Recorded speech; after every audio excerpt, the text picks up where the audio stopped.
Honorable Prime Minister.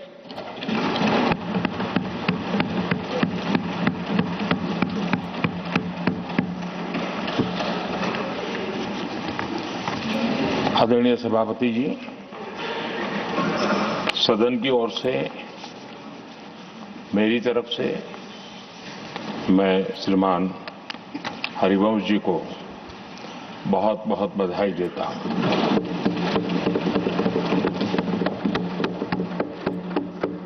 और शुभकामनाएं भी देता हूं।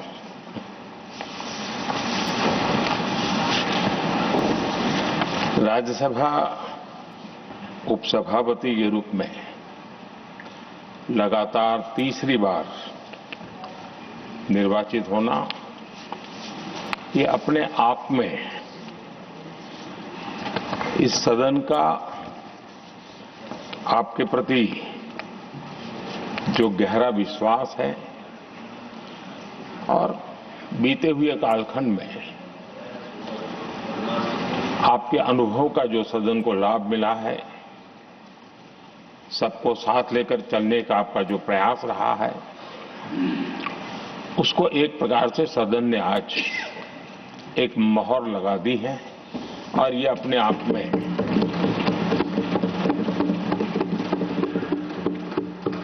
ये एक अनुभव का सम्मान है,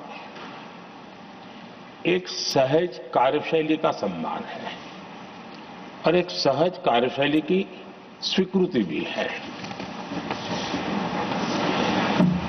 हमने सबने हरिवंश जी के नेतृत्व में सदन की शक्ति को और अधिक प्रभावी होते हुए भी देखा है और मैं कह सकता हूं कि केवल सदन की कार्यवाही का संचालन ही नहीं, वे अपने जीवन के जो भूतकाल के अनुभव है उसको भी बहुत ही सटीक तरीके से सदन को समृद्ध करने में उपयोग लाते हैं। उनका ये अनुभव पूरी कार्यवाही को, संचालन को और सदन के माहौल को और अधिक परिपक्व बनाता है। मुझे विश्वास है उपसभापति जी का नया कार्यकाल उसी भावना, संतुलन और समर्पण के साथ आगे बढ़ेगा और हम सबके प्रयासों से सदन की गरिमा को नई ऊंचाई प्राप्त होगी।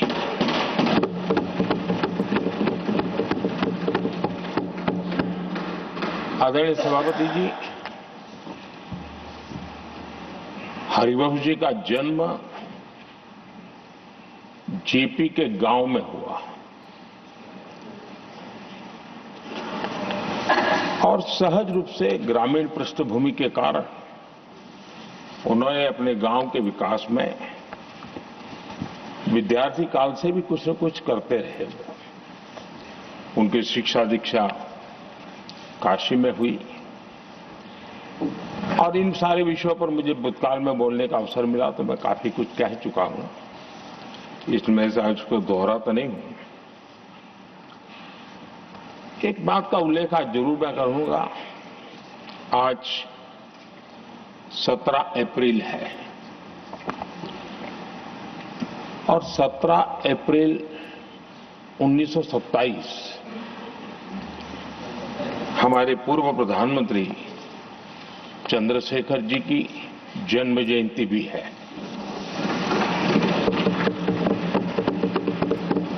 और विशेषता ये है कि आज 17 अप्रैल को आप जब तीसरी बार इस दायित्व को संभालने जा रहे हैं और वो भी चंद्रशेखर जी की जन्म जयंती पर, और चंद्रशेखर जी के साथ आपका जुड़ाव, उनके प्रति आपका लगाव और एक प्रकार से आप उनके सहयात्री रहे उनके पूरे कार्यकाल में, तो ये एक अपने आप में एक बहुत ही बड़ा सुयोग है। आपने चंद्रशेखर जी के जीवन पर किताबें भी लिखी हैं और चंद्रशेखर जी के एक बृहद जीवन को नई पीढ़ी तक पहुंचाने का एक बहुत बड़ा काम भी आपने किया है और इसलिए आपके लिए एक बहुत बड़ा विशेष अवसर बन जाता है कि चंद्रशेखर जी की जन्म जयंती पर आपका तीसरा कार्यकाल का प्रारंभ।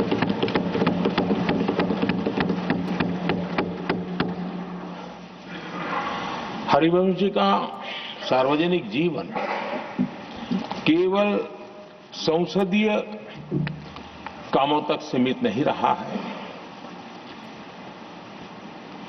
पत्रकारिता के उच्च मानदंड आज भी आदर्श के रूप में रेखांकित किए जाते हैं। लंबा जीवन पत्रकारिता का रहा, लेकिन पत्रकारिता में भी उन्होंने उच्च मानदंड को हमेशा आधार माना। हम सब जानते हैं उनकी लेखनी में धार है, लेकिन उनकी वाणी में और व्यवहार में सौम्यता और शिष्टता भरी भरी रहती है। ये अपने आप में और मैं जब गुजरात में था तब भी मैं उनकी लेखों को पढ़ने की मेरी आदत रही थी और मैं देखता था कि वे अपना पक्ष बड़ी दृढ़ता के साथ रखते थे और मैं अनुभव करता था कि उसमें काफी अध्ययन के बाद उसका निचोड़ उसमें प्रकट होता था। पत्रकारिता में भी अंतिम व्यक्ति तक पहुंचने का उनका निरंतर प्रयास रहा और एक सफल प्रयास भी रहा। और हम देखते हैं सदन में भी, चाहे पॉलिसी हो या प्रोसेस हो, उन बातों का कहीं न कहीं छाया हमें हमेशा नजर आती है और ये हम सबके लिए सुखद अनुभव है। वे समाज की वास्तविकताओं के साथ गहरे जुड़ाव के साथ काम करने वाले रखते रहे।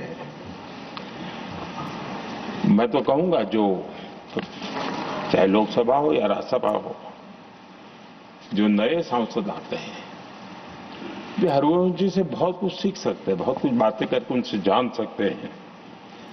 क्योंकि जब वो पत्रकारिता में थे तो उनकी एक कॉलम चलती थी, हमारा सांसद कैसा हो, हमारा पार्लियामेंट मेंबर कैसा हो। तब उनको शायद पता नहीं होगा, कभी उनको भी बैठना पड़ेगा, लेकिन वो लिखते थे और वो बातों में बहुत ही व्यापकता रहती थी। सदन की गरिमा और बैठने वाले सदस्य का दायित्व और उसके आचार विचार को लेकर भी बहुत गहरा उनका अध्ययन रहता था और उन बातों का उपयोग आज हमारे सदन के साथी उनके साथ बैठ करके बहुत कुछ जान सकते, सीख सकते हैं। समय की पाबंदी, एक डिसिप्लिन लाइफ में और अपने कर्तव्यों के प्रति गंभीरता, ये आपकी विशेषता रही है और शायद इसी के कारण आप सर्वस्वीकृत व्यक्तित्व आपका विकसित हुआ है। हमने देखा होगा जब से वो राज्यसभा के सदस्य बने हैं, मैं कह सकता हूं कि पूर्ण समय वो सदन में होते हैं।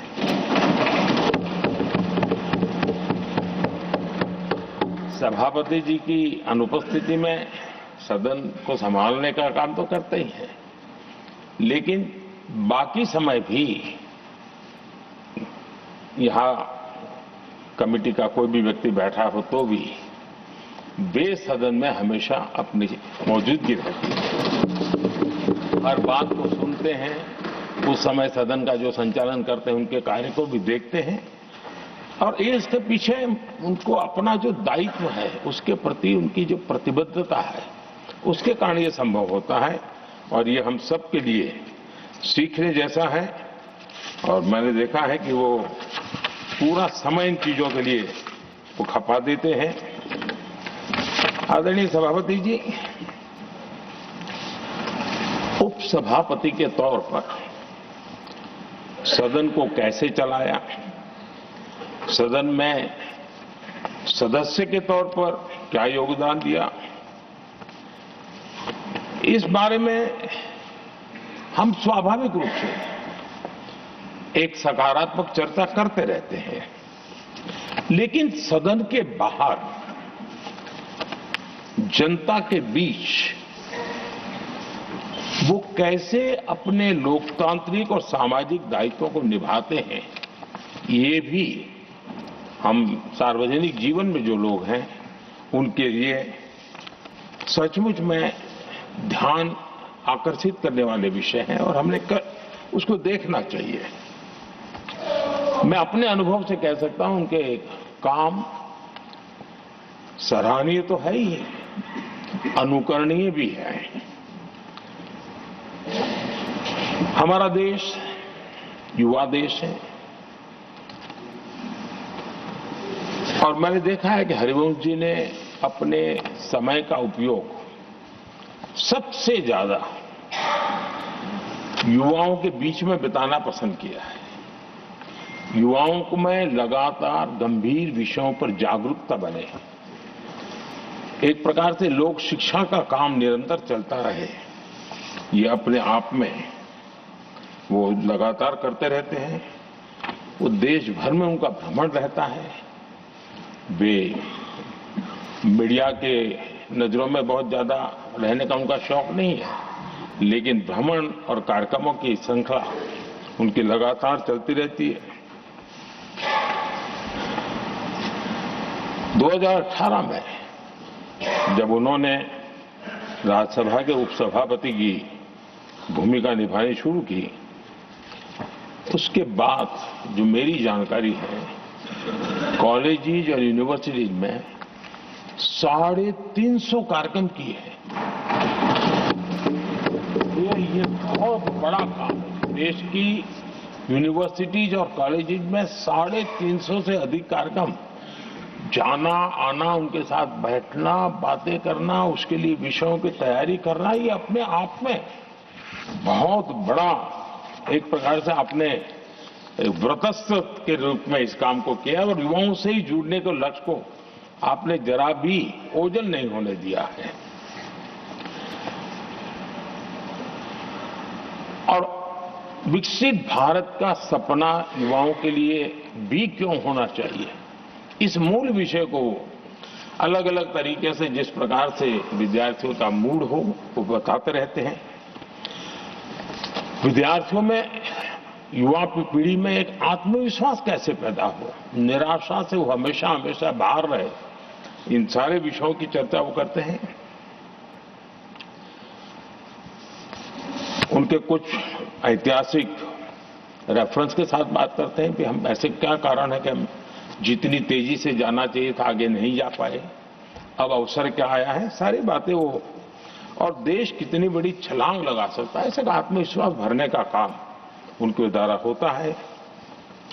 आजकल देश में लिटरेचर फेस्टिवल एक बड़ा सिलसिला चला है और अब तो वो टियर 2, टियर 3 सिटी तक भी वो सिलसिला चला है। लिटरेचर फेस्टिवल्स में भी हरिवंश जी का अक्सर जाना होता है और उस समाज के उस तबके को भी वो अपने विचारों से प्रभावित करते रहते हैं, प्रेरित करते रहते हैं। आदरणीय सभापति जी, मैंने उनके जीवन का एक प्रसंग जो सुना है, शायद हो सकता है साल वगैरह में मैं बहुत मेरी जानकारी सटीक न भी हो, मैंने सुना है कि 1994 में हरिवंश जी पहली बार विदेश यात्रा की और वो अमेरिका गए। जब अमेरिका गए तो अपने तय कार्यक्रमों के अलावा जब उनसे पूछा गया कि आप कहीं और जाना चाहते हैं, कुछ करना चाहते हैं, तो उन्होंने आग्रह से कहा कि मैं जरूर, ये विकसित देश है तो मैं उसकी यूनिवर्सिटीज को देखना समझना चाहता हूं, वहां की ऐसी कौन सी शिक्षा और कल्चर है जिसके कारण ये देश इतना आगे बढ़ रहा है। और उन्होंने काफी समय अपने निर्धारित कार्यक्रमों के सिवाय पहली अमेरिका की यात्रा में सिर्फ और सिर्फ यूनिवर्सिटीज में बिताया, उसका अध्ययन करने का काम किया।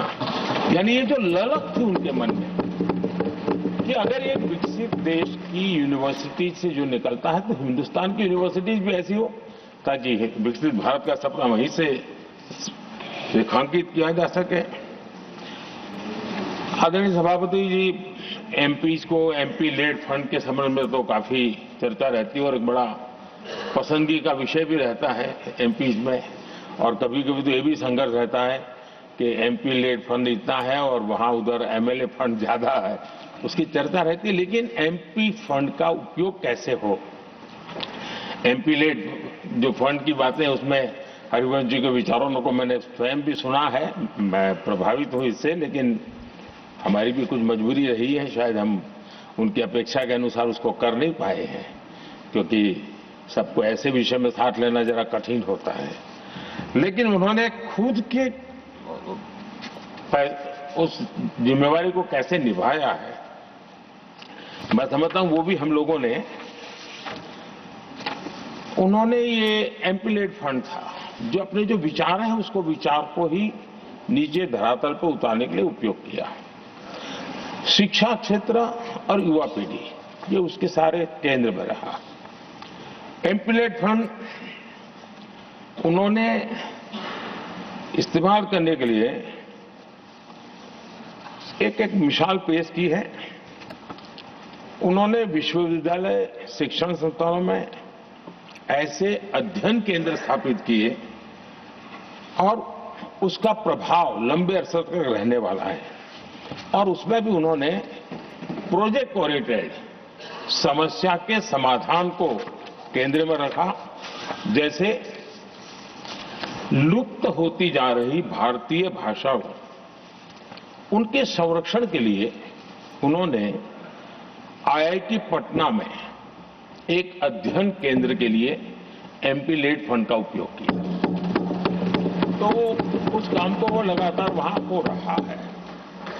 एक और उन्होंने काम लिया, जो बिहार में कुछ क्षेत्र है जहां भयावह भूकंप की घटनाएं घटती रहती है, नेपाल में भी छोटा सा भूकंप आ जाए तो भी इस क्षेत्र को प्रभावित करता है। इस काम को ध्यान में रखते हुए उन्होंने एमपी लेड फंड से सेंटर फॉर अर्थक्वेक इंजीनियरिंग के रूप में एक स्टडी सेंटर रिसर्च के लिए खुलवाया है, यानी वो स्टडी का काम करना, रिसर्च करना, उस पर लगातार काम कर रहा है। हम जानते हैं कि जैसा मैंने कहा, जयप्रकाश जी का गांव सिताब दियारा, हरिवंश जी वही हैं, और वहां गंगा और घाघरा दो नदी के बीच में एक गांव है, तो हमेशा ही जल के कारण जो कटाव की समस्या रहती है वो गांव परेशान रहता है, और नदी धारा भी बदलती रहती है तो विनाश भी बहुत होता रहता है। उसको भी ध्यान में रखते हुए उन्होंने एमपी लेड फंड से इसके वैज्ञानिक अध्ययन के लिए उन्होंने पटना की आर्यभट्ट नॉलेज यूनिवर्सिटी में एक नदी अध्ययन केंद्र खुलवाया है। पटना के ही चंद्रगुप्त प्रबंधन संस्था में वो business incubation and innovation centre बनवा रहे हैं। एआई के उस दौर में मगध विश्वविद्यालय में आर्टिफिशियल इंटेलिजेंस सेंटर बनाया है, यानी एमपी लेड फंड का एक निर्धारित दिशा में काम कैसे किया जा सकता है, इसका एक उदाहरण आपने प्रस्तुत किया है। आदरणीय सभापति जी, हम सभी ने अनुभव किया है कि लोग जब अपने गांव से स्थानांतरण करते हैं, दूसरे शहर में जाते हैं, तो जीवन में एक प्रकार से गांव से कट जाते हैं। हरिवंश जी का जीवन आज भी गांव से जुड़ा रहता है, अपने गांव से जो जुड़ा रहता है वो लगातार वहां के सुख दुख के साथी बन करके वो अपना जो भी कंट्रीब्यूशन कर सकते हैं वो करते रहते हैं। आदरणीय सभापति जी,